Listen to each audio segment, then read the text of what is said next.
créer un robot humanoïde pour aider les gens avec une approche un peu créative. La robotique et l'IA peuvent vraiment nous décharger de beaucoup de tâches.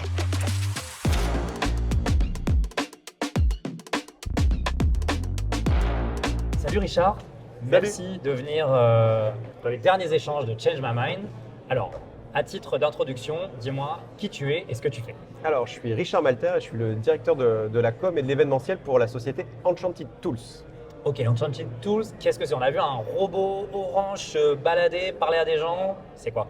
Ouais, en fait, on est une entreprise un peu étonnante dans le monde merveilleux de la robotique ou de l'IA. On existe depuis 3 ans et demi, on est déjà 130 collaborateurs. Et le parti pris de cette entreprise, c'est de créer un robot humanoïde qui va être là pour aider les gens, mais avec une approche un peu créative. Et donc, on a un robot qui est de couleur, qui a des grandes oreilles, qui a un grand sourire, qui a des grands yeux, et donc qui étonne, et qui détonne du coup dans des environnements comme celui-là. Alors là, vous, avec ce travail que vous faites, vous allez un cran plus loin dans l'intelligence artificielle, c'est que vous la personnifiez. Puisque jusqu'à présent, on a fait beaucoup d'échanges depuis ce matin ici, et on parle de gens qui ont des robots, mais complètement inexistants, en tout cas derrière leurs ordinateurs, qui sont là pour les aider dans leurs tâches quotidiennes, pour leur donner des réponses. Là, c'est une personne, ça veut dire qu'elle a une existence physique, qu'elle se déplace.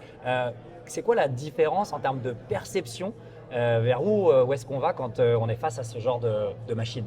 Oui, alors il y a beaucoup le sujet de l'IA physique ou de l'IA incarnée qui est latent. Je sais qu'on a beaucoup parlé aujourd'hui dans cette journée de savoir quelles sont les prochaines grandes étapes de l'IA. Et c'est vrai que quand tu fais un robot, tu le mets au milieu des gens, tu le mets au milieu d'éléments de notre quotidien. Et donc il capte évidemment beaucoup de choses autour de lui. Et donc en effet, quand tu vas venir dans un robot mettre de l'IA, tu en mets à plein d'endroits. Tu as la vision, tu as l'interaction, la capacité de répondre, la capacité de mapper son environnement, peut-être de saisir des objets. Donc en fait, tu as plein de couches et plein de savoir-faire qui viennent se mélanger, ce qui explique qu'on est aussi très nombreux. En fait, on n'a pas beaucoup de postes en double. C'est parce que faire un robot, c'est faire appel à plein d'IA, plein de technicité, plein de mécanique. Et donc c'est ça qui est intéressant, je pense, dans la robotique. C'est voilà, on se confronte à la machine qui sort de l'écran. En effet, on rematérialise quelque chose qui était dématérialisé jusqu'à présent. Alors j'imagine que avoir un robot, du coup avoir une IA avec une existence physique, ça lui donne des responsabilités supplémentaires. Lesquelles? Alors, il y en a plusieurs. La première, qui est peut-être la plus évidente aujourd'hui, c'est la gestion de la donnée. Comment on fait de cette donnée, quand on la capte, où c'est ce qu'on l'envoie, comment on la traite, comment on l'anonymise. Parce que ça, c'est vraiment ce qui est le contrat de confiance entre les utilisateurs et toi quand ils croisent ton robot. Et donc ça, on doit le créer parce qu'aujourd'hui, il n'y a pas de directive de robot humanoïde dans les places. Donc ça, je pense que c'est la plus grosse responsabilité qu'on porte. Mais par exemple, on doit pouvoir trouver des biais, mettre des limites, parfois pourquoi pas physiques. Tu vois, pour donner un exemple très simple, nous on a créé des petits beacons, donc des petites balises qui ressemblent à des Apple Tag, qu'on appelle des runes, et qui vont permettre d'authentifier les gens.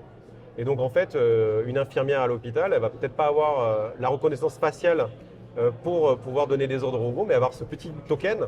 Et quand elle va avoir fini son chiffre, elle va le donner à une autre et on va éviter en fait de stocker des infos personnelles qui ne sont pas forcément utiles au fonctionnement. D'accord. Alors tu parles des hôpitaux. Le robot aujourd'hui, il a un rôle dans les hôpitaux? Alors aujourd'hui, on est encore au stade de prototype, c'est le 3e prototype, mais pour autant, on le vend déjà, on le déploie déjà, parce que en fait, ce que nous on considère comme étant la bonne attitude quand tu fais de l'innovation, c'est d'aller sur le terrain, de se confronter aux gens, de voir dans le regard de l'autre si ce que tu fais, ça a du sens. Donc très vite, on a été à l'hôpital, on a notamment beaucoup travaillé avec l'hôpital Broca, qui est spécialisé dans les seniors, et donc j'ai eu la chance de passer beaucoup de temps avec des gens atteints d'Alzheimer par exemple, de leur présenter le robot, d'avoir leur feedback, et c'est comme ça qu'on co-construit le robot aussi avec les utilisateurs finaux. Nous, ce qu'on veut faire, c'est un robot d'assistance qui va venir aider les gens qui sont en permanence debout. Une infirmière qui va pouvoir lui dire va me chercher ci, va me chercher ça, ou va voir si tout le monde va bien. Enfin, on co-crée avec elle aussi tous ces cas pour être sûr que ce qu'on fait, c'est pas inutile ou c'est pas juste de la poudre aux yeux. Et donc, oui, on travaille beaucoup avec l'hôpital. On vient de faire un gros partenariat avec l'AP-HP, les hôpitaux publics parisiens. Mais on a par exemple un très beau sujet aujourd'hui avec l'Institut de cancérologie de Montpellier, où ils ont acheté un robot qu'ils vont déployer en pédiatrie. Et donc le robot va être là un peu comme pour accompagner les enfants pendant la maladie. Et à terme, si on y arrive, il pourra même accompagner les enfants en radiothérapie, là où aucun autre humain ne peut aller. Donc vraiment, c'est un robot qui se veut très utile. Et c'est ce qu'on peut voir dans le nom Enchanted Tools, c'est comment on peut faire quelque chose de très utile et aussi d'un peu de merveilleux, d'amener du sourire, de la couleur, là où vraiment il n'y en a plus. Alors c'est marrant parce que ça va vraiment en contradiction du robot quadrupède qu'on voit un petit peu partout, qui fait des backflips ou qui a une énorme mitrailleuse sur le dessus. Donc c'est un petit peu flippant. Mais du coup, vous racontez un nouveau narratif des robots, très loin de tous les scénarios dystopiques qu'on peut avoir. Ce qui est important et ce que nous on veut faire aussi avec ce robot-là, c'est de montrer qu'on peut inventer des nouveaux futurs. Parce qu'aujourd'hui, si tout le monde se dit demain, les villes, ça sera du cyberpunk avec des robots tueurs, il y a quand même des chances qu'on y aille. Donc il faut aussi qu'on construise tous collectivement des nouveaux imaginaires, qu'on se projette. Enfin, si on veut tous du Ghibli dans le futur, il y a plus de chances qu'il arrive que si on veut du cyberpunk. Tu vois. Donc je pense que nous, on a ce rôle-là aussi de dire, mettons les graines de nouveaux imaginaires et c'est peut-être ces graines qui germeront vers des meilleurs futurs. Après, sur notre robot, on a choisi il est d'une taille, il fait la taille d'un enfant de 12 ans, il pèse une trentaine de kilos, il est capable de porter à bout de bras 3 à 4 kilos. Donc c'est plein de choses qui font que, un, il n'est pas dangereux, et deux, il n'est pas menaçant, et en plus il n'est pas menaçant au point que, vu ses caractéristiques, il est monté sur une boule, il ne peut pas monter les marches par exemple. Donc ça veut dire que même le robot, il n'est pas menaçant pour même te remplacer dans ton boulot.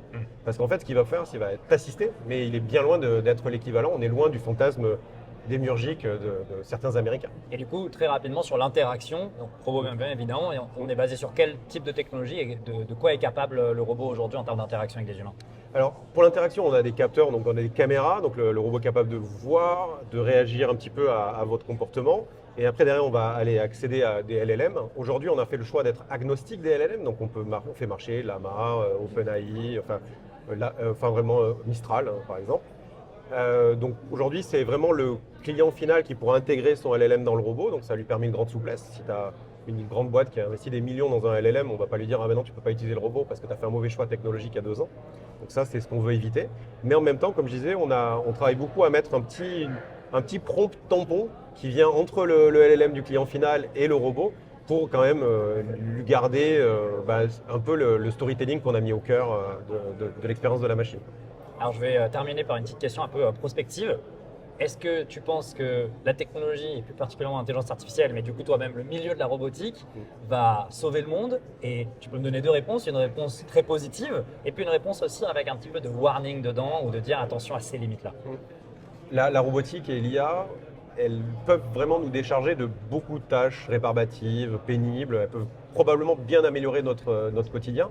Il faut qu'on travaille sur la réparabilité, la durabilité. Il ne faut pas qu'on recommence les erreurs de d'habitude à faire de l'obsolescence programmée. Enfin, tu vois, il y a un truc, il y a un cercle vertueux qu'il faut aussi que le monde de la tech s'applique un jour et pas se dire la prochaine technologie va nous sauver de la précédente. Enfin, ça, il y a un truc, le mindset doit changer. Je ne sais pas si on est prêt, mais en tout cas, on doit le changer.